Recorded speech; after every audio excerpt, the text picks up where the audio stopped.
ಮದ್ದೂರು ಗಲಭೆಗೆ ನಿಖಿಲ್ ಕುಮಾರಸ್ವಾಮಿ ಅವರು ಕೂಡ ಕೆಂಡಾಮಂಡಲರಾಗಿದ್ದಾರೆ. ನಾವು ಪ್ರತಿಭಟನೆಯನ್ನ ಹಿಂಪಡೆಯುವಂತಹ ಪ್ರಶ್ನೆಯೇ ಇಲ್ಲ. ಮಂಡ್ಯ ಜಿಲ್ಲೆಯ ಜನ ಬಹಳ ಶಾಂತಿ ಪ್ರಿಯರು. ಕೆರಗೋಡಿ ನಾಗಮಂಗಲ ಆಯ್ತು, ಈಗ ಮದ್ದೂರಿಗೆ ಬಂದಿದ್ದಾರೆ. ಮದ್ದೂರು ಹೆಣ್ಮಕ್ಳ ಮೇಲೂ ಕೂಡ ಲಾಠಿ ಚಾರ್ಜ್ ಮಾಡಿದ್ದಾರೆ. ಗೃಹ ಸಚಿವರು ರಾಜ್ಯದಲ್ಲಿ ಅಸಮರ್ಥರಾಗಿದ್ದಾರೆ, ಇದಕ್ಕೆಲ್ಲ ಕಾರಣ ಸರ್ಕಾರವೇ ಅಂತ ನಿಖಿಲ್ ಕುಮಾರಸ್ವಾಮಿ ವಾಗ್ದಾಳಿ ನಡೆಸಿದ್ದಾರೆ.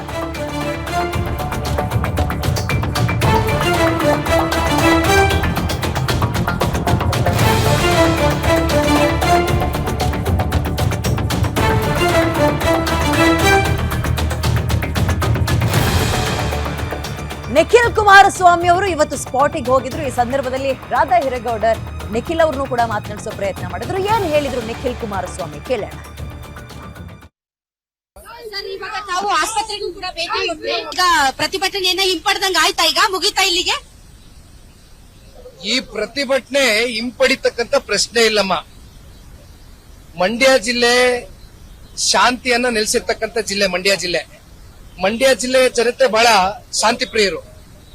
ಎಂದೂ ಕೂಡ ನನಗೆ ಬುದ್ಧಿ ಬಂದಾಗಿಂದ ನಾನು ಇಲ್ಲಿರ್ತಕ್ಕಂಥ ಬಹಳ ಜನ ಹಿರಿಯರ ಹತ್ರ ಮಾತಾಡ್ಬೇಕಾದ್ರೆ ಹೇಳ್ತಾ ಇರ್ತಾರೆ, ಇಂಥ ಕೋಮು ಗಲಭೆಗಳು ಯಾವಾಗ್ಲೂ 1972ರಲ್ಲೋ 74ರಲ್ಲೋ ಯಾವಾಗ್ಲೂ ಆಗಿತ್ತು ಅಂತಕ್ಕಂಥದ್ದು ಹೇಳ್ತಾ ಇರ್ತಾರೆ.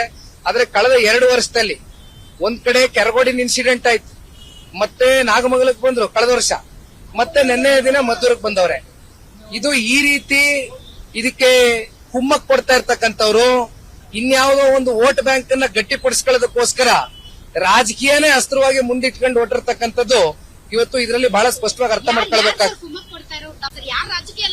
ನೇರವಾಗಿ ಅಮ್ಮ, ನಾನು ಪೊಲೀಸರನ್ನು ಬದಿಗಿಟ್ಬಿಡ್ತೀನಿ. ಪೊಲೀಸರಿಗೆ ಆದೇಶ ಕೊಟ್ಟಿರ್ತಕ್ಕಂಥದ್ದು ಯಾರು? ಬೆಳಗ್ಗೆ ಹೆಣ್ಣು ಮಕ್ಕಳ ಮೇಲೆ, ಹಿರಿಯರ ಮೇಲೆ, ಯುವಕರ ಮೇಲೆ ಲಾಠಿ ಚಾರ್ಜ್ ಮಾಡೋದಕ್ಕೆ ಗೃಹ ಸಚಿವರೇ ಅಲ್ವೇ? ರಾಜ್ಯ ಸರ್ಕಾರ ಅಲ್ವೇ? ಇವತ್ತು ಪೊಲೀಸರು ಸಂಪೂರ್ಣವಾಗಿ ಅಸಹಾಯಕರಾಗಿದ್ದಾರೆ. ಇಲ್ಲಿ ಅಸಮರ್ಥರು ಅಂತಕ್ಕಂಥವ್ರು ಯಾರಿದ್ರೆ ಅದು ಗೃಹ ಸಚಿವರು.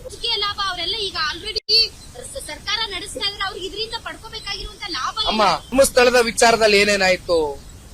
ಧರ್ಮಸ್ಥಳದ ಮಂಜುನಾಥ ಸ್ವಾಮಿ, ಅಣ್ಣಪ್ಪ ಸ್ವಾಮಿ ಮೇಲೆ ಯಾವ ರೀತಿ ಅಪಮಾನ ಆಗ್ತಕ್ಕಂಥದಕ್ಕೆ SIT ಯನ್ನ ತರಾತುರಿ ರಚನೆ ಮಾಡಿ ಅಲ್ಲಿ ಒಂದ್ ರೀತಿ ಹಲವಾರು ಅನುಮಾನಗಳಿಗೆ 7.5 ಕೋಟಿ ಕನ್ನಡಿಗರಲ್ಲೂ ಕೂಡ ಒಂದು ಪ್ರಶ್ನೆ ಮೂಡಿಸ್ತಕ್ಕಂಥ ಪ್ರಯತ್ನ ಮಾಡಿದ್ರು. ಅಲ್ಲಿಂದ ಚಾಮುಂಡೇಶ್ವರಿಗೆ ಬಂದ್ರು, ಅಲ್ಲೂ ಕೂಡ ಆಯ್ತು ಇನ್ಸಿಡೆಂಟ್. ಈ ರೀತಿ ಅನೇಕ ಚಾಮುಂಡೇಶ್ವರಿಗೆ ಭಾನುಮುಷ್ತಾಕ್ ಅವರು ಉದ್ಘಾಟನೆ ಮಾಡೋದು JDS ಏನ್ ವಿರೋಧ ಮಾಡಿಲ್ಲ ಅಲ್ಲ? ನಮ್ಮ ತಂದೆಯವರು ವಿರೋಧ ಮಾಡಿಲ್ಲ ಅದಕ್ಕೆ? ಅಮ್ಮ, ನಮ್ದೇನು ವಿರೋಧ ಇಲ್ಲ. ಅವರು ಲೇಖಕರಿದ್ದಾರೆ, ಬುಕ್ಕರ್ ಪ್ರಶಸ್ತಿಯನ್ನ ಪಡ್ಕೊಂಡಿರ್ತಕ್ಕಂಥವ್ರು ಹೆಣ್ಮಗಳು. ಆ ವಿಚಾರಕ್ಕೆ ಸಂಬಂಧಪಟ್ಟ ನಮ್ಮೆಲ್ಲರಿಗೂ ಗೌರವ ಇದೆ. ಆದ್ರೆ ಅವರ ಹಿಂದಿನ ಈ ಒಂದು ವಿಚಾರದಲ್ಲಿ ಇನ್ಸಿಡೆಂಟ್ ಅಲ್ಲಿ ಅವ್ರಿಗೆ ಒಂದಷ್ಟು ರಿಸರ್ವೇಶನ್ ಇತ್ತು.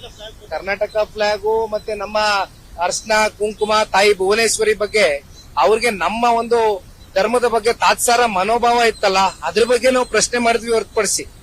ವಿರೋಧ ಇಲ್ಲ ಅವರು ಉದ್ಘಾಟನೆ ಮಾಡೋದಕ್ಕೆ? ನಮ್ದೇನು ವಿರೋಧ ಇಲ್ಲಮ್ಮ. ಯಾಕಂದ್ರೆ ನಿಸಾರ್ ಅಹಮದ್ ಎಲ್ಲರೂ ಮಾಡ್ಕೊಂಡ್ ಬಂದಿದ್ದಾರೆ ಉದ್ಘಾಟನೆ. JDS ಪಾರ್ಟಿ ನಿಮ್ ತಂದೆಯವರು ಯಾವಾಗ್ಲೂ ಹೇಳೋದು ಸರ್ವ ಜನಾಂಗದ ಶಾಂತಿಯ ತೋಟ ಆಗ್ಬೇಕು ನಮ್ ಕರ್ನಾಟಕ ಅಂತ. ಅಮ್ಮ, ಕರ್ನಾಟಕವಷ್ಟೇ ಅಲ್ಲ, ಮಂಡ್ಯ ಜಿಲ್ಲೆನೂ ಕೂಡ ಸರ್ವ ಜನಾಂಗದ ಶಾಂತಿಯ ತೋಟವಾಗೇ ಇರಬೇಕು ಅಂತಕ್ಕಂಥದ್ದು ಸನ್ಮಾನ್ಯ ಕುಮಾರಣ್ಣ ಅವರ ನಾಯಕತ್ವದಲ್ಲಿ ಇರ್ತಕ್ಕಂಥ ಸ್ಪಷ್ಟತೆ. ಕಾಂಗ್ರೆಸ್ಗೆ ಲಾಭ ಇಲ್ಲ ಸರ್, ಅದರಿಂದ ಅವ್ರಿಗೆ ನಷ್ಟ. ಯಾಕಂದ್ರೆ ರಾಜ್ಯ ಸರ್ಕಾರ ಯಾವತ್ತೂ ಕೂಡ ಕಾನೂನು ಸುವ್ಯವಸ್ಥೆ ಸರಿ ಇಲ್ಲ ಅಂತ ಆರೋಪವನ್ನ ಮೈಮೇಲೆ ಹೇಳ್ಕೊಳಕ್ ಇಷ್ಟಪಡೋದಿಲ್ಲ. ಹೀಗಾಗಿ ರಾಜಕೀಯ ಲಾಭ ಪಡ್ಕೊಳ್ತಾರೆ ಸರ್. ಲಾಭ ಬೇರೆ ಅವ್ರು ಹೇಳೋದು JDS BJP ಮೈತ್ರಿ ಇದ್ರ ಲಾಭ ಪಡ್ಕೊಳ್ತಾ ಇದೆ. ಲಾಭದ ವಿಚಾರವಾಗಿ ಯಾವತ್ತಿಗೂ ಕೂಡ ಲಾಭ ಅಂತಕ್ಕಂಥದ್ದು ಮಾರನೇ ದಿನನೇ ಪಡಿತಕ್ಕಂಥದ್ದು ಆಗೋದಿಲ್ಲ ರಾಜಕಾರಣದಲ್ಲಿ. ಅದರ ಇಂದಿನ ಒಳಸಂಚು, ಪಿತೂರಿ, ಷಡ್ಯಂತ್ರಗಳು, ದೂರದೃಷ್ಟಿಗಳು ಬಹಳ ದೂರ ಇರ್ತದೆ ಅಮ್ಮ.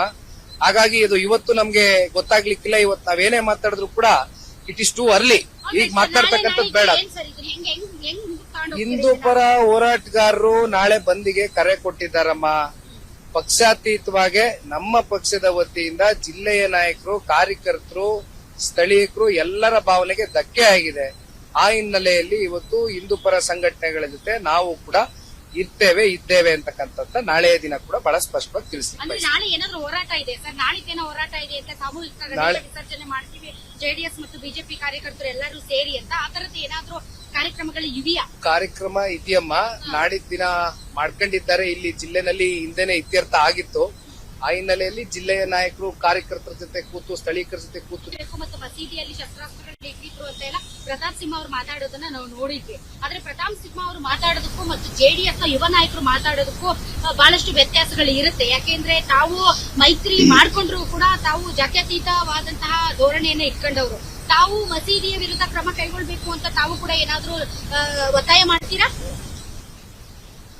ಯಾವ ಕಿಡಿಗೇಡಿಗಳು ಯಾವ ಧರ್ಮ ಸಮಾಜ ಜಾತಿಗೆ ಸಂಬಂಧಪಟ್ಟಂತ ಸಮಾಜಘಾತಕ ಶಕ್ತಿಗಳಿದ್ರು ಕೂಡ ಕಾನೂನಾತ್ಮಕವಾಗಿ ಅವರ ವಿರುದ್ಧವಾಗಿ ಇವತ್ತು ಕ್ರಮ ಆಗ್ಬೇಕಾಗಿರ್ತಕ್ಕಂಥದ್ರ ಬಗ್ಗೆ ಜನತಾದಳ ಪಕ್ಷ ನಾವು ಹಿಂಸರಿತಾ ಇಲ್ಲ.